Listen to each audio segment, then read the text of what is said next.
Good morning. Happy New Year. Yay! Yay! We did it! Woohoo! We did it. Out with the old. Woohoo! Totally. And in with More. Right?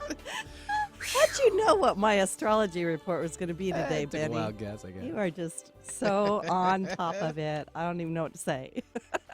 Anyway, welcome to the new year and welcome to the original Loretta Brown show with the original Loretta Brown. That's you. That's me. And where would I be without Betty Mathers? That's me. Yay! That's Betty. Thank you very much. Thank you. Yeah, hold it down. Yeah, take it easy over there. Take it easy. Calm down now. Yeah, that's right. And welcome to radio to open the heart, heal the soul. Ooh, and awaken the consciousness. There I am. One over there. Am I on this camera? That one over there. Okay. Hi, everybody. Good morning. And It's been that long since you've been. Which camera am I looking at? Which camera? Let me sit properly. For those that don't know, smile. yes, radio is also televised in such a way on 1150kknw.com. We stream the show, so that's what we're referring to. And it's a live stream. Yep. That's the most frightening thing. You'll be okay. There it is. You've been okay with it since then. Thank you. Let me we clean that started. makeup up around my eyes. And I told you before, you don't need it. Oh, thank you. You're welcome. That is such a great way to start the show and Right? start the year. I Yeah. feel so much better already. Thank you. And for those of you tuning in, I'm Loretta Brown. I'm the owner of Reiki Oasis, located right here in the greater Seattle area for the last 23 years or thereabouts. 23, 24, 22, I don't know, somewhere in there. I love what I do. Well, over there at Reiki Oasis, of course we do Reiki and healing. We do things with crystal bowls and sound and color and hypnotherapy and spiritual counseling and readings with your guides and angels. And sometimes people come in, I think, just for advice, which apparently I'm good at giving advice. I'm not good at taking it, but I can give it. Thanks for laughing. Anyway, I want to tell everybody you can find out everything about Reiki Oasis at ReikiOasis.com and schedule yourself at schedule.reikioasis.com for everything from appointments to workshops. I do Zoom, Skype, telephone calls, email, many ways to get a hold of me. I am a listener-supported show, and I would be remiss not to start the new year with just a big thank you to my patrons. You can go to patreon.com/The Loretta Brown Show, and become part of the community. And anything and everything is appreciated to help keep this show on the air and bring you the most wonderful guests, like my guest today, which I'll bring in just right after the astrology report. Just saying. Mm-hmm. Yeah. Ready. Keep looking at me like I'm No. patient or something. I'm just gazing at you because you're so adorable, Benny. Stop. You know? I mean, I appreciate that. Okay. You know, I'm yeah, yes, ding. there you go. You know, That's what I'm because I got to looking for. put a plug in for Benny. You know, Phew. because this could be a year of change. It could be a year of romance. Could be a year of love. Ooh, I like one. Oh, come on, I can't dig fast enough. All three. Those are amazing. It is amazing. Coming. Keep it coming. I know. But this numerologically, 2019 is a 3-year. And that means that, a lot of things could happen. It's a feminine energy. And I do, I say this with all love in my heart because actually I'm a woman, in case there was a question about it. That's where I am. Women can be. Your throat okay? You need some more water? Yeah. You good? Okay. Making sure. Sometimes, as you all know, we can be moody or something, emotional. No. Yeah, we can be just a little emotional. And so this could be a little bit of an up and down year emotionally. So if it's stormy, take cover. If there's some earthquakes, make sure you're stable. Hold your space is what I want to say. So we couldn't, Be prepared. be prepared. That's basically what we want to say. Be prepared. Be prepared. Okay. Don't be over concerned, Ah. but always be a little bit more about self-care this year because that's the kind of the theme of it. There we go. Yeah. And we started the year on a very dynamic tone with 2 eclipses, 5 planets changing signs, and Uranus stationing direct. So January 2019 will be a month to remember. Oh. And like I say, I don't know how 2018 was for you. No, it wasn't that bad, but I don't know. Yeah, it was.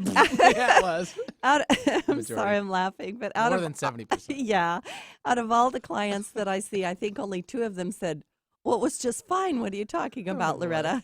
And the rest of them said, "What the heck was that?" Or right. So it's always a good time just to sort of clean things out, sweep them out. I do have a lot of people, myself included, getting rid of any clutter or any extra baggage. There's this idea of lightening the load and lightening up, right? But January 1st was one of the, I'm going to say energetically, astrologically heaviest New Year days we've seen in a while, marked by an exact conjunction between Saturn and the sun. So if you had a little bit of a rough January 1st, just kind of exhale and just realize, okay, Saturn, which is sometimes we call the planet of karma, was, having this conjunction with the sun, which is truth-telling, truth-revealing, and that kind of thing. So this sobering energy might not have been the best for festive activities, but it is a stable foundation to build a great year upon because it brings us down into our foundation. And what is our foundation? What is your foundation? How rooted are you, and how stable do you feel? So this isn't just potential to make 2019 a great year. There is potential for true greatness to be achieved, and that's kind of a big deal. We started out with Mars entering Aries at 0 degrees Aries, which is the first degree of the zodiac. It's like we're starting a new book. We're not even starting a new chapter. We're starting all over again at some level, bringing with us, I hope, the wisdom and experience that we've gained. Mars is the planet of action, not just of war. It's action.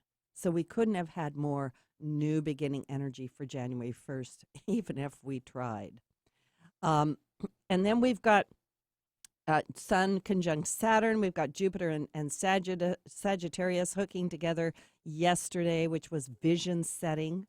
And Saturn and Capricorn are together, and they're about taking responsibility for the vision and putting in the actual work to fulfill it. Because in 2019, both Jupiter, that great big planet of expansion, and Saturn, that kind of hardworking guy, they're in their home signs. We have the perfect balance of strategy and vision, as well as resilience and commitment. So we're going to be able to go for it and then just do it. And actually, doesn't that sound good? Last year, with all those retrogrades, it was really tough for us to move ahead. It was like a lot of people were trying to move ahead, and then they just kept having to go back and revisit something. A lot of people told me, I just feel stuck. And now at this time of year, I've got a lot of people who are saying things like, I've had it, I'm done, no more of that. I'm just going to step forward. And that energy is really here for us to consciously create something and step into, well, who knows what? What do you want to create? So some of the predictions, like I said, 2019 is a number 3 year, a very feminine year, very emotional. It will be about love, insight, truth. And I know even though we've had a lot of truth already coming up, there will be a lot more of this coming up with possibly some huge surprises in the government level, I'm just saying. So kind of take a look at that. You really got to do something about that throat. I do. That throat thing. It's the residual of the virus that I had in December. I know. Yep. It's got to happen. I know a guy with not such great hair, and he's a little oranger than the two of us. Oh, that guy. Him too. Yeah, him too. We won't go there. I'm just saying. Him too was alone on New Year's Eve. Never mind. Oh, yeah. So this coming year, the body, mind, spirit is coming through. The feminine is coming through. The attention to the detail. will be coming through, and what you put out there will be coming back to you faster and faster. So be careful what you put out there. Be careful with your words and how you say things this year, because we're very powerful with our voices and with the sound coming out. My little prediction in the financial world, just tiny little prediction, is that the cryptocurrencies, the bitcoins, will become in more. More people will become connected to it. The money values will be going down, but don't worry about that. I'm not a financial expert or advisor in any way, shape, or form, but I just see that we're having a shift in the financial world. I don't. I have a lot of people saying they think real estate will fall, but I don't actually think it's going to fall like we saw in 2008, even though we've been seeing that erratic stock market going up and down. And for you real estaters, March will be a great month for real estate, March into April. And like I say, I do see a little bit of struggle around money in the fall of 2019. And once again, I can't tell you what to do. Just stabilize yourself. For the first part of this year, the word is stabilization. My guides are real clear. Just stabilize yourself, ground yourself, and don't be afraid of anything. I do see more earthquakes this year. And even last night, I was looking at Volcano Watch, and there's a lot of volcanoes just kind of spitting and erupting and rumbling around. And that to me tells me that Mother Earth herself has a tummy ache. How dare she? I would too if I were in her shoes. I would too. Mm-hmm. Yeah, think of all the plastic and the garbage. And so just do your part to, I try to make my carbon footprint as small as possible and recycle those things. It really does help. 2 areas to watch out for earthquakes, not to raise too much of a big alarm. The first one is the Elsinore Fault east of San Diego. It is an area to watch out for earthquakes, and it's the big area. People are talking about the San Andreas Fault. That's not actually where I'm feeling the most upset. The Elsinore Fault, the last major eruption was in 1910, so it has not erupted for a while. And I'm not saying these things will be catastrophic, but I feel a hot spot there. And the other hot spot that I'm feeling, and I felt this on and off for a while, and I can never quite figure out if this is going to happen or it's just rumbling around. I'm a firm believer that we are co-creators and we can help. But off the state of Washington and Oregon, there's something called the Cascadia Subduction Zone. And it is a long dipping fault which is located under the ocean and stretches from North Vancouver Island to Cape Mendocino in Northern California. It separates the Juan de Fuca and the North American plates. And so these are plates that rub over the top of them. And the last big quake along the Cascadia Subduction Zone was in the year 1700, quite a while ago.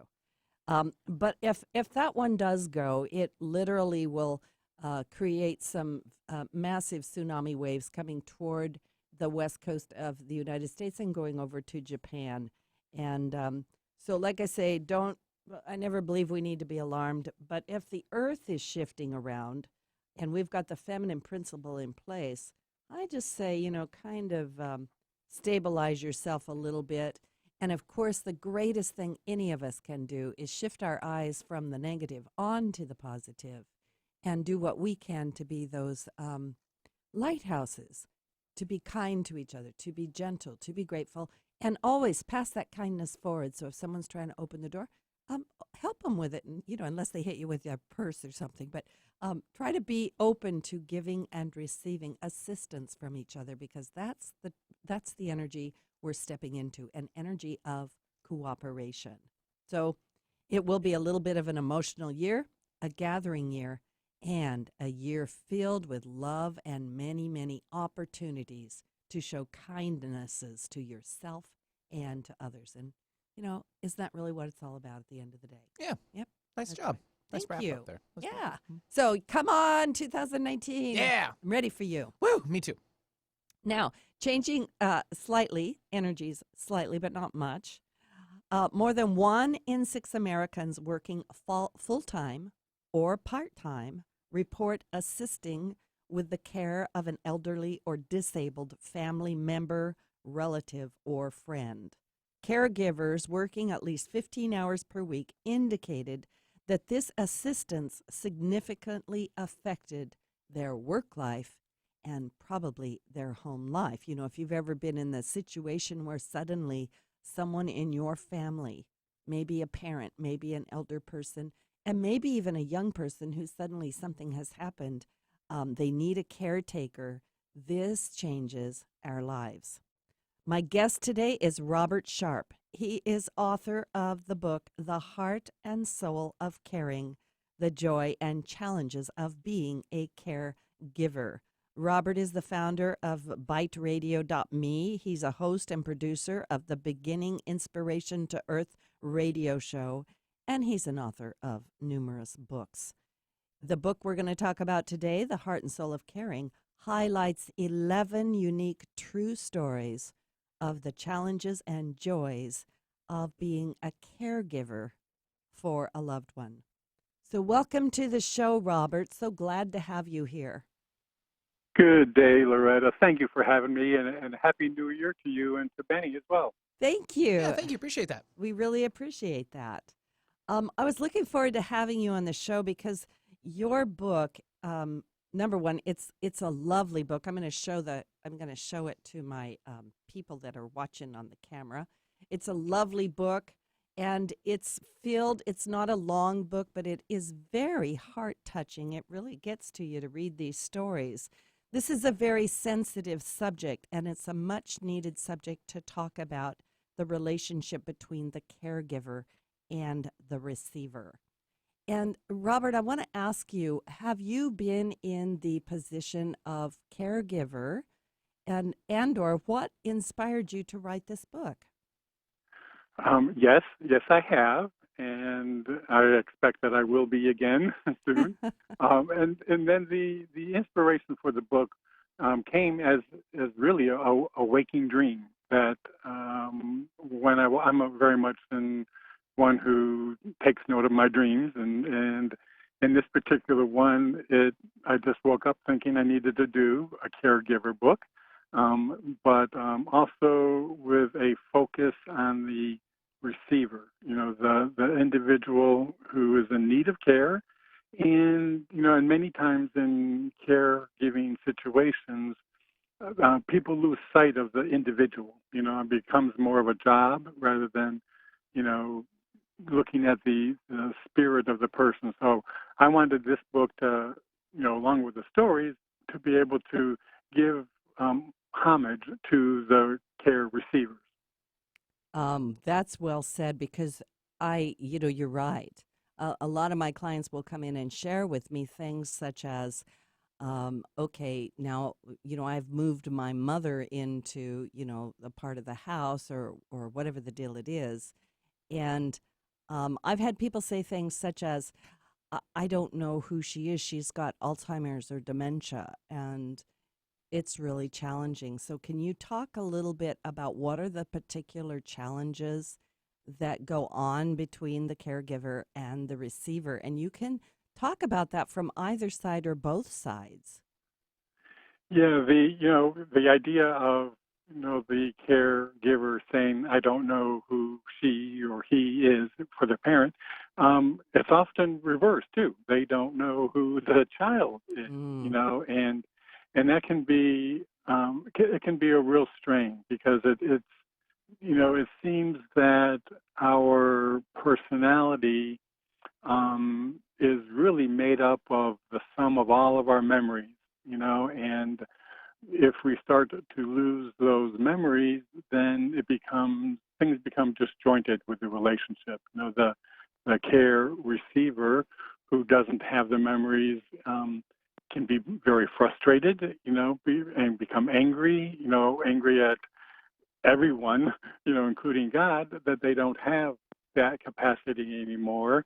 And then the caregiver can also, have anger and frustration, and here I am, providing care and love to this person who I don't even know if they're, capable of recognizing what I'm doing for them. Mm-hmm. And so, that part can be a real challenge. And in particular for caregivers who move their parent usually into their home, I mean, it's a major turn in their life. on their journey. I mean, usually it's not something that was expected to happen, and it really takes up a major part of one's life. And so a lot of changes have to happen, and a lot of things that may have been a priority for the caregiver will have to either be put on the back burner, or less attention to some of the happy things that they did. And so it is major life adjustments in both parts. Yeah, I'm thinking about, number one, I'm thinking about some of the stories in the book, but I'm also thinking about, what you're saying is it's a real life issue. I think many people go through life and they don't really, I mean, maybe in the back of their mind, they're thinking, okay, well, I'll just use mom and dad as an example. It's not always mom and dad, but mom and dad are going to get old, but they don't really plan ahead for that. So, these conversations about, like, maybe with our mom or our dad, like, what do you want to have happen, in later life, or when you get to where you can't take care of yourself? It's like these conversations don't happen. Um, how can we, kind of navigate that? What are some of your advices about, how do we approach this? Yeah. Well, and that's a really good point. One of the stories, Maya Nash, her husband had a stroke, and they were getting ready for their regular 4th of July, bash that they did every single year. He and his son went on a camping trip, which they did every year to connect. And on that trip, he had a stroke, and life from that point forward was really difficult. Now, Maya, they were younger, so they didn't really have the discussion of what to do, should something happen, and because Joe's health, there were a lot of decisions to be made, and they hadn't had the discussion. Maya, was kind of thrust into that spotlight of having to make decisions for him, that she thought he might want, but they never had the discussion. So, for her, it was a real burden, because she truly would want to, honor what his thoughts and desires were. So for people listening, have the discussion. It can be uncomfortable. What are we going to do when mom and dad aren't around? It's for the children. It's like you expect your parents to be there. Even though that there's going to be a time when they will pass on. And then for the parents, it's like that's confronting their mortality. I'm not going to be here, and this is kind of what I want to happen when that time comes. Yeah. Yeah, I think I think it's important if we don't always have a warning, like somebody might suddenly have a stroke or something, but um, these conversations, kind of from my own experience, I discovered that if we have these conversations with people before they go so far over the edge they can't communicate with us, that it kind of opens a pathway of healing in such an amazing way, or sharing, I suppose you might say. And where people will share stories, or they'll just say something that you didn't expect that they were going to say.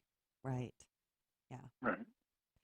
Yeah, in those kinds of cases, it can really bring people closer, in the sense of, this is like for a parent, these are the stories that I hope that you'll share with your children or your grandchildren, to kind of pass on that continuity of legacy and connection with ancestors, and then also for the people who are to the point where they can't communicate, or they have particular desires. If you talk about them ahead of time,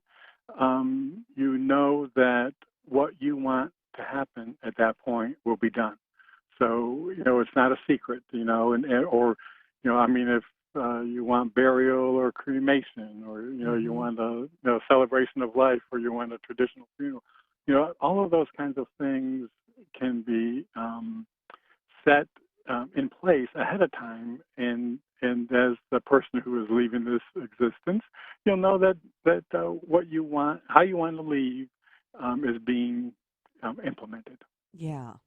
I think it's really important. I was talking to someone not too long ago, and they said, Loretta, we have all these people that celebrate the birth of a baby, right? But talking about the end of life, we don't go there. We don't, it's like, do we celebrate the passing of that soul? Do we honor them? And also, there's this idea of soul contracts. Why are we their children? Why are they our parents? Or why do we find ourselves in this situation of caring for them? And how can we honor them in the best way possible? So there's a lot in that. We're going to take a station break. And when we come back, we're going to talk more to Robert Sharpe and about his book, The Heart and Soul of Caring. And this is Loretta Brown. Don't go away. We'll be right back.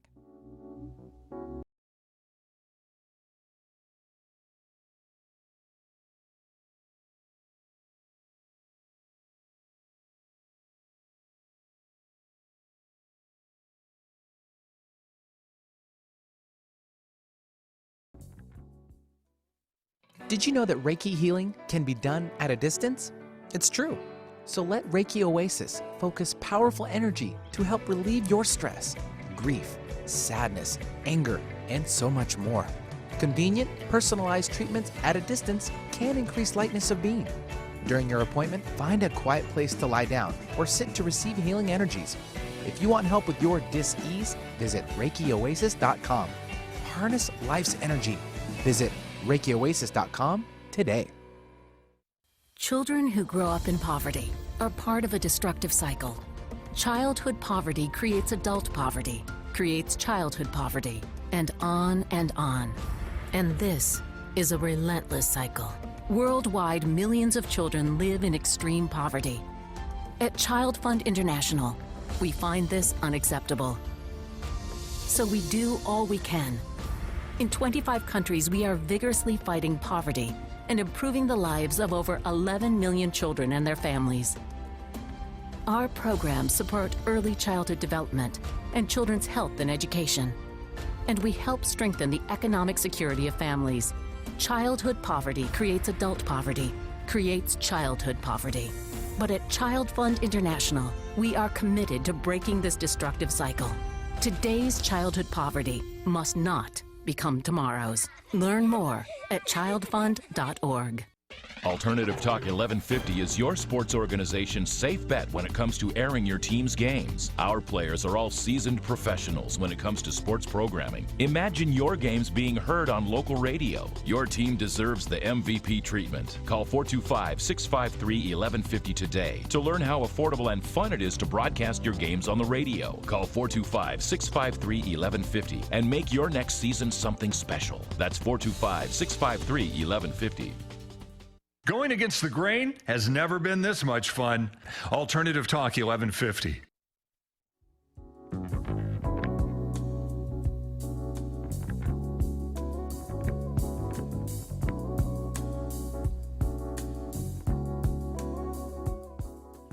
Welcome back to the original Loretta Brown Show. You can find out more about me at ReikiOasis.com or the LorettaBrownShow.com. My guest today is Robert Sharpe.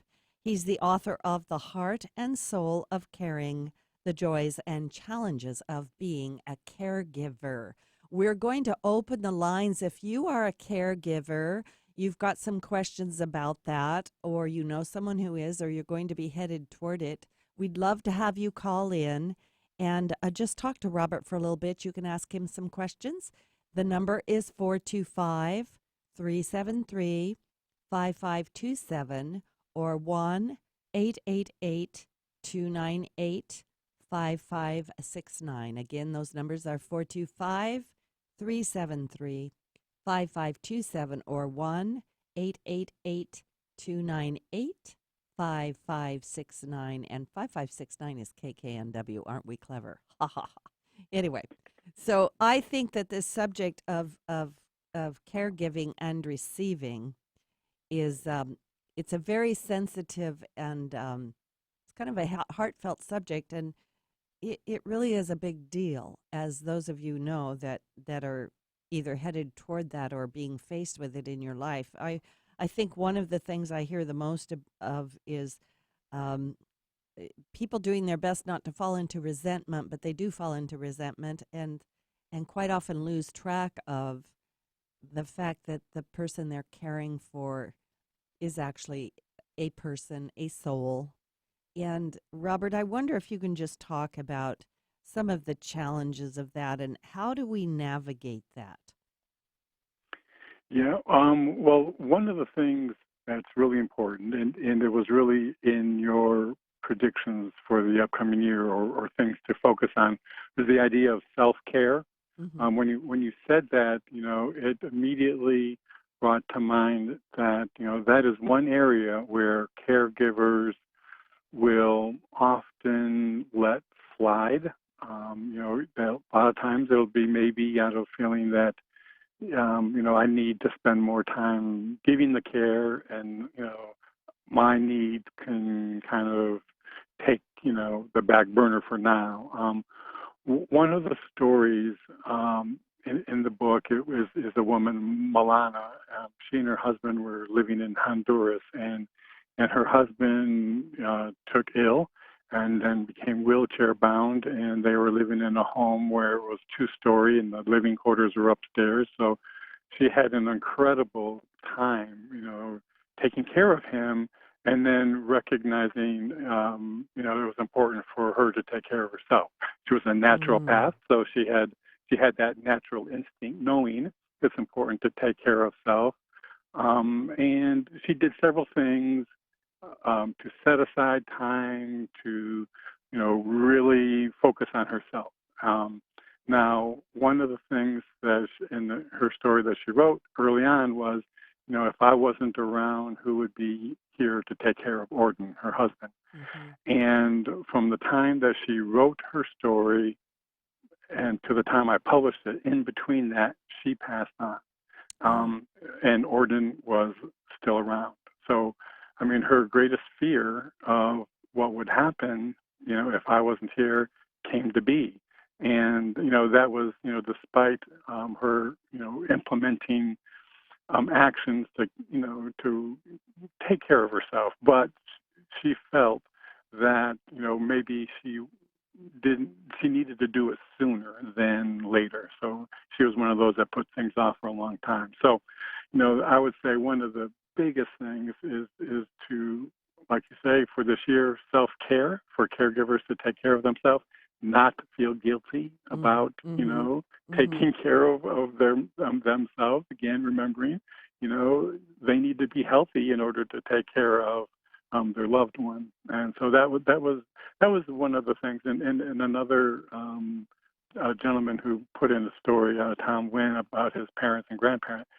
He and his wife were caregivers, and they actually scheduled time each month. I was on the calendar for them to do that, to go away for the weekend, to, bring in other family members to step in while they were gone. So they knew the importance of that, and they actually scheduled it and found that that was an important part, the actual scheduling and following through, because otherwise they too, like many, would let things slip. I love that advice. I really do. Self-care, you're right, because we can so easily just say, well, okay, I only have so much time in the day and I really have to take care of them. But this guilt thing, guilty. Yeah. Mm-hmm. People quite often feel guilty if they need to take time to themselves or if they find themselves getting angry, right? Not, because you Right. share that in some of the stories are frustration, anger, resentment, and just, man, I just don't feel like taking care of this person today. And the receiver can pick up on that. And Right. and here they are in a situation what they can't really do anything about it. Um, Yeah. yeah. I got a question there because I was thinking about this while I was reading your sweet book. What do we do, or how can we handle the people, because I really am getting into the shoes of the receiver who has lived this life where they maybe have been an amazing person. Maybe they've been your mother or father, which is amazing, right? Mm-hmm. Problematic, right? They took care of you, but they're at a time in their life where they're starting to lose their faculties. And I know that from that side, from the receiver side, they quite often can be very resentful or proud, I might say, and they don't want you to do those things for them.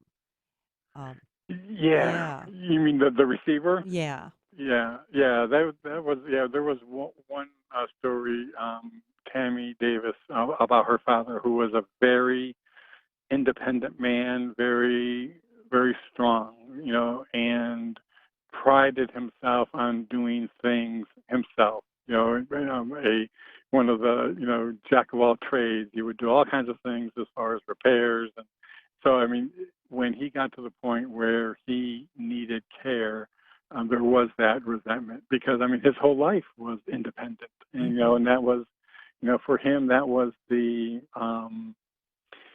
that was his purpose is to be the provider for the family, and even even if it meant putting his dreams aside, it didn't matter. It was all for family. And the one thing that Tammy shared with me was that she really, even though he was at that one point, of needing the care, she let him know that, like you said, they provide care for you. So she let him know that he provided care for her and her family for his whole life. That it's time for him to receive some of that back. And that that acknowledge the fact that she recognized his need for independence or desire for independence. But that was not where life is at that moment. So a lot of times it's, acknowledging, the essence, in that particular case, his strength, and what he did for the family for their whole life. As well as if some of the memories are slipping away, I think it's real important to create new memories. Mm. Even if they're short term. And Mm-hmm. some of the people may not recall that yesterday we did this, but nonetheless, if you can create memories that that the individual can hold on to, with with other fading memories, it's like, okay, we can maybe add some new replacements. Now they're not the exact same, but they're memories, and if you do it in a loving way, it's very it'll be heart to heart and something that'll go on beyond their past. I like that idea, creating new memories. I know that, for my father who was, going into Alzheimer's, and quite often I would come and he would say, I know, he goes, I know I should know who you are, but I don't know who you are, right? Like, who are you? Mhm. And Mhm. and for me it was like, I just had to accept that every day I might just have to say, well, I'm Loretta. And then he'd You're go, oh, right. okay, Mhm. you're Loretta, right? Okay, good. You know, like Right. that. I'm your Yeah. daughter, right? And Yeah. yeah. So, but Yeah. hmm I'm sorry. One author friend of mine wrote a book about her experience with her mother and Alzheimer's, and the title of her book is "Yes, Mother, I Am Your Daughter." And unfortunately, the author also has just been diagnosed with early Alzheimer's. So it's one of those things where you like you say, you may have to repeat it, but that's just their reality. And getting angry with them, about not remembering is it's a it's it's a waste of time in the sense that you can't change their experience. So and getting angry about it doesn't serve any purpose. It the whole idea of like, okay, well, this is who I am, and then maybe you can touch on a memory or something that'll click, and And if not, then you basically relate to each other person to person in the now. In the now. Yeah. I like that advice, person and person in the now, because that also covers like one of my clients was sharing with me that she is a caregiver for her mother who has Alzheimer's and can't remember anything. And also there's some dementia, which has brought some, her mother's angry side or rebellious Hmm. side is up. And so she'll come for sessions and be just, really thrown off by the whole thing. And what she's really doing is she's grieving the loss of her mother as she knew her, and her mother's still alive. But you understand what Yeah, I'm saying. I think many of the listeners understand what I'm saying. So, yeah. yeah, yeah. And that's that is one of the tough areas where you have to kind of grieve before it's time. Mm-hmm. But also, when it comes to anger, that's the one thing that whenever I've been confronted with that kind of situation with anger, I just have to kind of sit back and think, this person is in a situation that I am sure they do not like. There are, I'm sure there are things that that are very challenging and frustrating. And so anger is, in a way, a natural outlet for that frustration. Yeah. And like you mentioned earlier, self care. Self care can. I do like this idea of putting it on a schedule on the calendar where somebody else comes and watches them. And I know some of the listeners, I know some of you don't have family members that you can rely on or that will step in, right? Or Hmm. they don't live in this part of the country, or whatever the deal it is. I have had talks with some of my clients who are very resentful of the fact that they're the caregiver and other family members just don't do anything, right? Yeah. Yeah, yeah, that's and that is especially in today's society when families are split all across the country.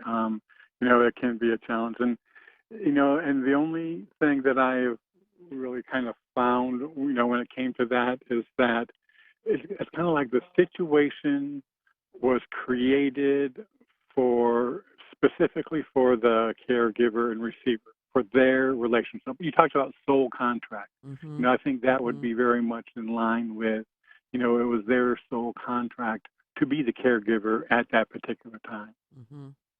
Yeah. And I like this idea of soul contract. We don't always understand what those are about. I have people that, because, I'm a spiritual counselor, and they'll say, Loretta, what is the soul contract here? And sometimes the soul contract is as simple as I will take care of you at that time because you took care Hmm. of me somewhere along the line. And it is the right thing for me to do. And the right thing is not always comfortable. I hate to tell people that. Yeah. Wish I could say it was just going to be an easy thing, but we've got our own challenges in there, and we are souls on a journey. We're people too. We have feelings, and Yeah. I always kind of think like you do that. When it's my time to be at the end of life, don't we all want to be treated with dignity at some level? You know, as Yeah, yeah. exactly. And the one thing, when it comes time to that, that soul contract, yeah, I think it's the relationship. It's the loving relationship between the two individuals. And the one thing that is really consistent, with the stories and from what I've heard from people afterward is that even though it may have been tough and difficult and challenging, in hindsight, and it's usually in hindsight, that the caregiver really received something like Mm, strength that they didn't know that they even had, or a loving connection that wasn't there before, or maybe even gifts of intuition that kind of popped up as a result of that particular period. So it just seemed that everyone got some kind of gift as a result of that relationship. yeah, that's a powerful statement because I've had a lot of people say also, it was really difficult, whatever it was. But in the end, they're so glad that they did it. It was like I did everything I could, and now I'm good. I'm Hmm. good with that. And yeah, the whole end of life thing, I think, so challenging in many, many ways. So, for the listeners, if you're listening and you'd like to call into the show, we still have time. My guest is Robert Sharpe, and we're talking about the heart and soul of caring and the relationship, of course, between the caregiver and the receiver. The numbers at the radio show are 425-373-5527 or 1-888-298-5569. And if you're a caregiver or you just have a question about caregiving or just a comment that you'd like to make, we would love to hear from you and be on the show with us today. Um, in your book, I think the first story is written by your sister about your mother. Uh-huh. Can you comment on that? Yeah. Yeah. She was, of course, when I woke up that day, the first person I thought of was her. And I have a feeling that maybe my mother in my dream state was the one planting the seed. I was just going to ask you that, like just poking you just a little bit, like, hey, Robert, yeah, yeah, from the other side, just saying. exactly. Uh-huh. And since then, I've kind of felt her presence around. So I have a feeling, but Yeah, sure. nonetheless, that was the first thing that I thought of, and so my sister was more than happy to write a story about her caring for my mom in her last days. And the one thing that was interesting, well, first of all, my mother and I were estranged for like 15, almost 20 years, and still at the end of life. I mean, that wasn't reconciled. So that was one of those areas. That's why when her popping Wow. in to do this, it's like, come on now, you want to talk now?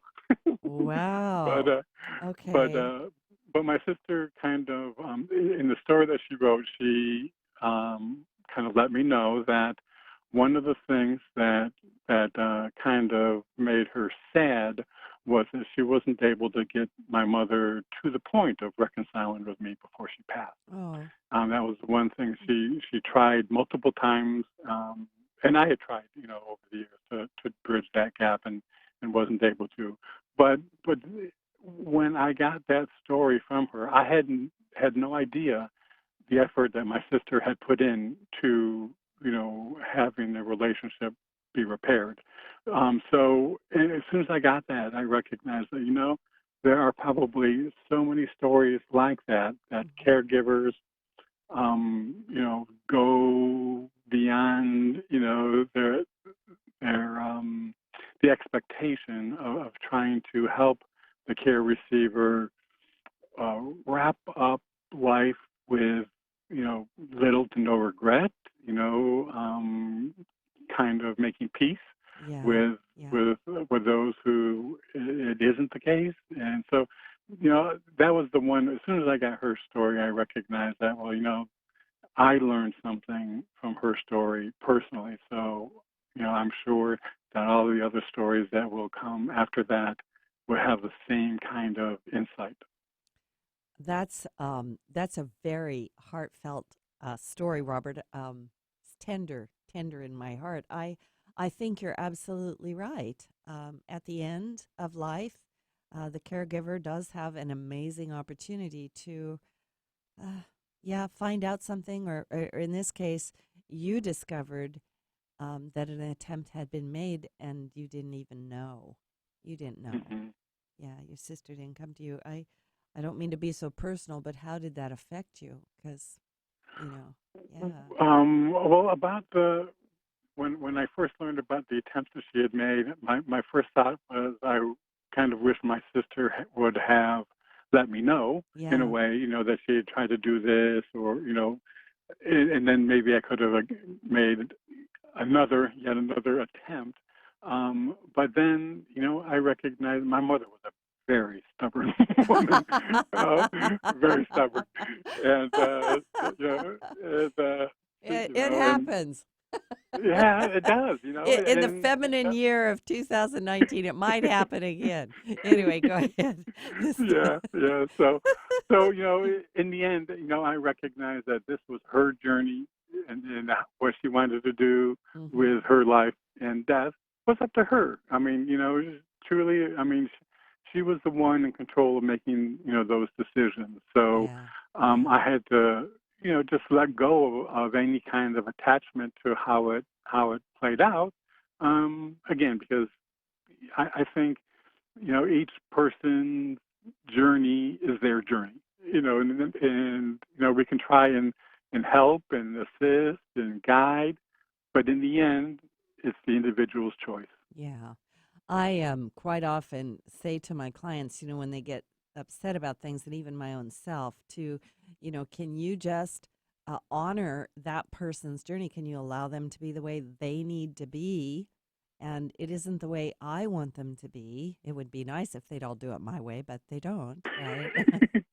Uh, But this ability to just honor that journey of their soul and let go, that I think helps us let go of that tight jaw and that anger and resentment and that kind of a thing. yeah, Well, I guess that's what uh, was she wanted, right? exactly. Yeah. And like you say, you kind of release yourself from having any kind of negative feelings, any guilt, and whatever about how things turned out, because you place responsibility where it should be with that Well, person. yeah. And I'm thinking too, well, she was stubborn, so she was stubborn to the end. So that's Yeah, that's her motto, stubborn to the end. There you go. exactly. And Now she's stubborn from the other side, she's stubborn on the other even more. side, right? She came back, she's still stubborn. And I mean that with all due respect, but Oh, I we know. do laugh Yeah. about things. I remember when my father passed away that we all shared, because he was one of these people that like to do jokes on people or, push you to the point of Hmm. frustration. And he did that all the way to the end of his life and still on the other side.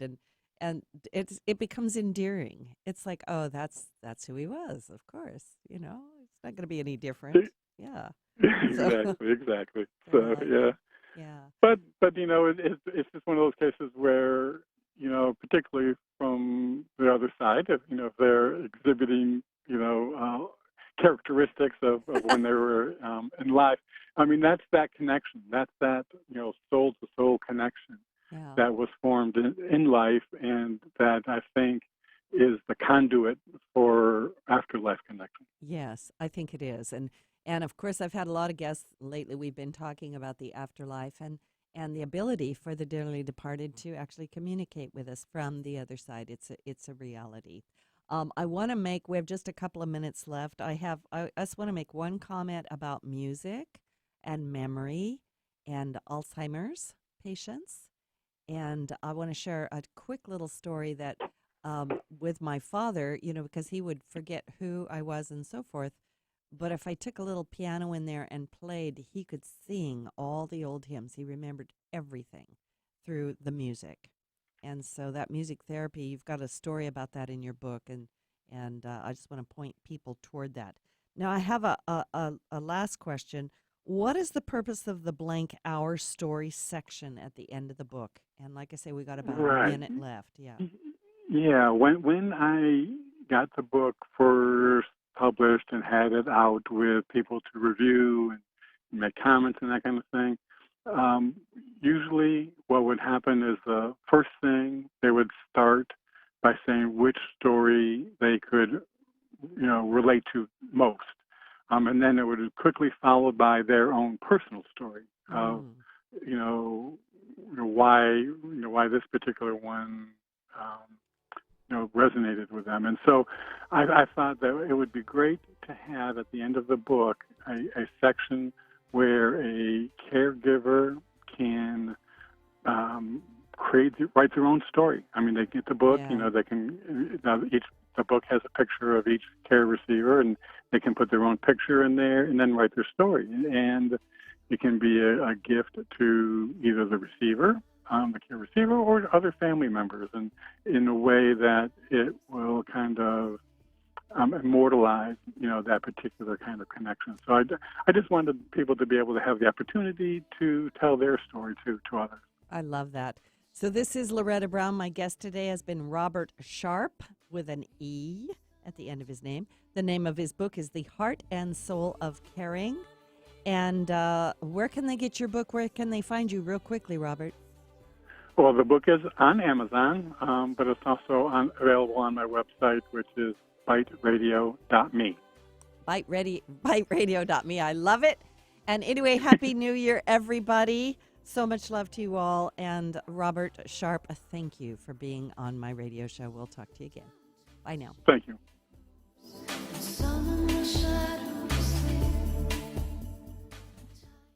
The views expressed on this program are those of the host, guests, and callers, and not necessarily those of KKNW, its management, or other advertisers. Content